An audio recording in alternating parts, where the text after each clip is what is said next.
ಸೂರ್ಯನಿಗೆ ತುಂಬಾ ಹೊತ್ತು ಗ್ರಹಣ ಹಿಡಿಯಲ್ಲ. ನಾನು ಬರ್ತಿದ್ದೀನಿ ಚಿನ್ನ. ಸೂರ್ಯನಿಗೆ ಗ್ರಹಣ ಹಿಡಿಲಿಕ್ಕೆ ಬಹಳ ಹೊತ್ತು ಸಾಧ್ಯ ಇಲ್ಲ, ಆದಷ್ಟು ಬೇಗ ಹೊರಗೆ ಬಂದೇ ಬರ್ತಾನ ಅಂತ ಹೇಳಿ ದರ್ಶನ್ ಅವ್ರು ಹೇಳ್ತಾರೆ.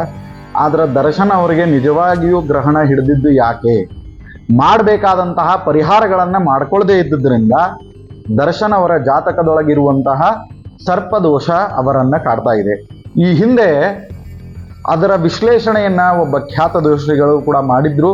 ಇವತ್ತಿಗೆ ನಾನು ಮತ್ತೊಮ್ಮೆ ಕುತೂಹಲಕ್ಕೆ ದರ್ಶನ್ ಅವರ ಜಾತಕವನ್ನು ತೆಗೆದು ನೋಡಿದಾಗ ಡೆವಿಲ್ ಚಿತ್ರದ ಈ ಒಂದು ಸಂದರ್ಭ ಎಷ್ಟು ಕೋಟಿ ಗಳಿಕೆ ಆಗಬಹುದು ಅಥವಾ ಓಡ್ತದೋ ಓಡಂಗಿಲ್ಲೋ ಪಿಕ್ಚರು ಅಂತ ಹೇಳಿ ಡೌಟ್ ಬಂದ್ರೆ, ಸೊ ಅದಕ್ಕೆ ಈ ವಿಡಿಯೋದೊಳಗೆ ನಾನು ಉತ್ತರವನ್ನು ಕೊಡ್ತಾ ಇದ್ದೇನೆ.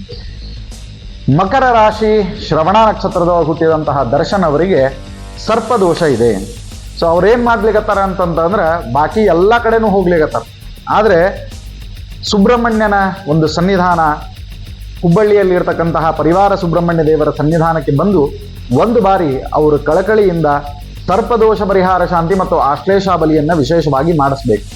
ಇದನ್ನು ಮಾಡಿದ್ರು ಅಂತಂತಂದ್ರೆ ಅವರು ಒಂದನೇದ್ದು ಜೈಲ್ದಿಂದ ಹೊರಗೆ ಬರ್ತಾರೆ, ಎರಡನೇದ್ದು ಜೀವನದೊಳಗೆ ಅವ್ರಿಗೇನು ಕಂಟಕಗಳವ ಅದೆಲ್ಲವೂ ಪರಿಹಾರವಾಗ್ತದೆ. ಇದು ಒಂದು ಕಳಕಳಿಯ ವಿಶ್ಲೇಷಣೆ, ಅಂದರೆ ಇದು ಜಾಹೀರಾತಿಗೆ ಅಂಥೇಳಿ ವಿಶ್ಲೇಷಣೆ ಅಲ್ಲ, ಕಿಂತು ಏನೋ ವಿಮರ್ಶಾತ್ಮಕವಾಗಿ ವಿಶ್ಲೇಷಣೆ ಅಲ್ಲ, ಕಿಂತು ಈ ಒಂದು ಜಾತಕದ ವಿಶ್ಲೇಷಣೆಯನ್ನು ಈಗ ಮಾಡ್ಲಿಗತ್ತೇನೆ.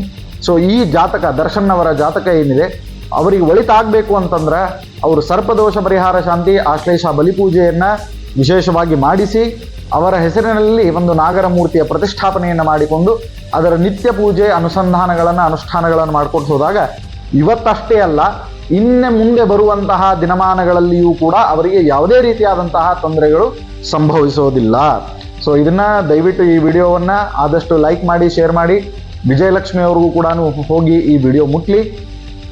ಎಲ್ಲರಿಗೂ ಕೂಡ ನಾನು ಈ ಮೂಲಕವಾಗಿ ತಿಳಿಸ್ತಾ ಇದ್ದದ್ದೇನು ಅಂತಂದರೆ, ಡೆವಿಲ್ ಚಿತ್ರದ ಪರ್ಫಾರ್ಮೆನ್ಸ್ ಅಂತ ಹೇಳಿ ಬಂದಾಗ ಎಷ್ಟು ಕೋಟಿ ಕ್ಲಬ್ ಆಗ್ತದೆ ಅಂತ ಪ್ರಶ್ನೆ ಮಾಡಿಕೊಂಡ್ರೆ, ಡೆವಿಲ್ ಚಿತ್ರ ಪರ್ಫಾರ್ಮ್ ಮಾಡ್ತದೆ. ಕೋಟ್ಯಾವಧಿ ರೂಪಾಯಿ ಏನು ಆಸೆಯನ್ನು ಇಟ್ಕೊಂಡಿದ್ದಾರೆ ಹೂಡಿಕೆದಾರರು, ಪ್ರೊಡ್ಯೂಸರ್ಸು ಇವರೆಲ್ಲ. ಸೊ ಅವರಿಗೆ ಅವ್ರೇನು ಹಾಕ್ಯಾರ ರೊಕ್ಕ ಅದು ಬಂದು ಮುಟ್ತದ ಹೊರತು ಸೊ ಬಹಳ ಅತೀವ ಲಾಭ ಆಯಿತು ಅಂತ ಹೇಳಲಿಕ್ಕೆ ಸಾಧ್ಯ ಆಗೋದಿಲ್ಲ. ಯಾಕೆ, ದರ್ಶನ್ ಅವರ ಜಾತಕದ ಪ್ರಕಾರ ಮಕರ ರಾಶಿ ಶ್ರವಣ ನಕ್ಷತ್ರ ಏನು ನೋಡ್ತಾ ಇದ್ದೇವೆ, ಸೊ ಅವರ ಜಾತಕದಲ್ಲಿ ಇರುವಂತಹ ಯೋಗಗಳು ಅರ್ಧಕಾಳ ಸರ್ಪ ಯೋಗ, ಶನಿ ಗ್ರಹ ಒಂದೇ ಹೊರಗಿದೆ. ಸೊ ಈ ರೀತಿಯಾಗಿ ಆ ಶನಿ ಗ್ರಹವು ಕೂಡ ಅಷ್ಟಮ ಶನಿಯಿಂದ ಬಾಧಿತವಾಗಿದೆ, ಕರ್ಕರಾಶಿಯಲ್ಲಿದೆ. ಸೊ ಈ ರೀತಿಯಾಗಿ ಬಹಳಷ್ಟು ಗ್ರಹ ಸ್ಥಿತಿಗಳಿದ್ದ ಕಾರಣದಿಂದಾಗಿ ಸೊ ಈ ಒಂದು ಚಿತ್ರ ಏನಿದೆ ಇದು ಅಷ್ಟು ಪ್ರಮಾಣದ ಸಕ್ಸಸ್ ಅನ್ನ ಕಾಣೋದಿಲ್ಲ. ಸೊ ಏನು ಅನ್ಕೊಂಡಂತಹ ಪ್ರಮಾಣದ ಸಕ್ಸಸ್ ಕಾಣೋದಿಲ್ಲ. ಸೊ ಇದೆಲ್ಲದಕ್ಕೂ ಕೂಡ ಮುಖ್ಯ ಕಾರಣ ಏನು ಅಂತಂದ್ರೆ ಜಾತಕದೊಳಗೆ ಸ್ಥಿತವಾದಂತಹ ಅರ್ಧಕಾಳ ಸರ್ಪದೋಷ.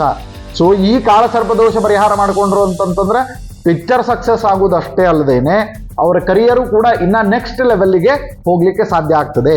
ಮತ್ತೆ ಈಗೇನು ಅವರು ಶಿಕ್ಷೆಯನ್ನು ಅನುಭವಿಸ್ತಾ ಇದ್ದಾರೆ, ಸೊ ಆ ಶಿಕ್ಷೆಯೂ ಕೂಡ ಅವರಿಗೆ ಒಂದು ರಿಲೀಫ್ ಅನ್ನ ತಂದು ಕೊಡ್ತದೆ. ಸೊ ಜಾತಕದೊಳಗಿರುವಂತಹ ಈ ಗ್ರಹಗಳ ಯೋಗದಿಂದಲೇನೆ ಅವರಿಗೆ ಕಾರಾಗ್ರಹವಾಸ ಅಂತನ್ನುವುದು ಬಂದಿದೆ. ಸೊ ಶನಿದೇವರ ವಿಶೇಷವಾಗಿ 23,000 ಜಪವನ್ನ ಮಾಡುವಂಥದ್ದು ಮತ್ತು ವಿಶೇಷವಾಗಿ ಶನಿಶಾಂತಿ ಹೋಮವನ್ನ ಮಾಡುವಂಥದ್ದು. ಸೊ ಇದನ್ನ ಅವರು ಮಾಡಿದ್ರು ಅಂತಂದ್ರೆ ಅವಶ್ಯವಾಗಿ ಅವರಿಗೆ ಈ ಒಂದು ವಿಶಿಷ್ಟವಾಗಿರ್ತಕ್ಕಂಥ ಏನು ಕಾರಾಗ್ರಹ ಬಂಧನ ಇವತ್ತಿನ ದಿವಸ ಉಂಟಾಗಿದೆ, ಅಂದ್ರೆ ಜಾಮೀನು ರಹಿತವಾಗಿ ಕಾರಾಗೃಹ ಬಂಧನ ಏನು ಉಂಟಾಗಿದೆ, ಸೊ ಅದರಿಂದ ಅವರು ಹೊರಗೆ ಬರುವಂತಹ 200% ಚಾನ್ಸಸ್ ಇದೆ. ಸೊ ಅದಕ್ಕೆ ದೇವತಾ ಆರಾಧನೆಯಂತೆ ಬಂದಾಗ ಸರಿಯಾದಂತಹ ಕ್ರಮದೊಳಗೆ ದೇವತಾ ಆರಾಧನೆಯನ್ನ ಮಾಡಬೇಕು.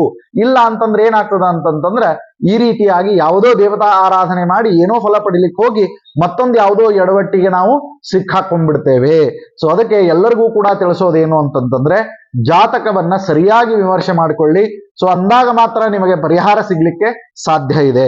ಸೊ ಇನ್ನ ದರ್ಶನ್ ಅವರ ವಿಷಯಕ್ಕೆ ಬರೋದಾಗಿತ್ತು ಅಂತಂತಂದ್ರೆ ಅವರದ್ದು ಮಕರ ರಾಶಿ ಶ್ರವಣ ನಕ್ಷತ್ರ ಆದ್ದರಿಂದ ಮಕರ ರಾಶಿ ಮತ್ತು ಶ್ರವಣ ನಕ್ಷತ್ರಕ್ಕೆ ವಿಶೇಷವಾಗಿ ಶನಿದೇವರ ಒಂದು ಅನುಗ್ರಹ ಆಗಬೇಕಿದೆ. ಸೊ ಆ ಅನುಗ್ರಹದಿಂದಲೇನೆ ಅವರಿಗೆ ಈ ಸದ್ಯದ ಮಟ್ಟಿಗೆ ಅವರೆಲ್ಲ ವಿಘ್ನಗಳ ಪರಿಹಾರ ಆಗ್ಲಿಕ್ಕೆ ಸಾಧ್ಯ.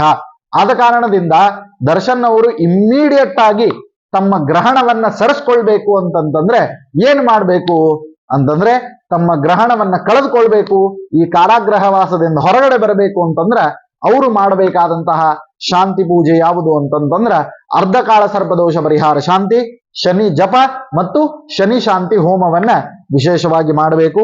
ಸೊ ಈ ರೀತಿಯಾಗಿ ಅವರು ಅದನ್ನ ಮಾಡ್ಕೊಳ್ಳೋಣದ್ರಿಂದ ಅವರಿಗೆ ಎಲ್ಲ ರೀತಿಯಾದಂತಹ ಅನುಕೂಲತೆಗಳು ಪ್ರಾಪ್ತಿಯಾಗ್ತದೆ. ಇನ್ನು ಒಂದು ಕನ್ನಡ ಚಿತ್ರ ರಿಲೀಸ್ ಆಗ್ತಾ ಇದೆ.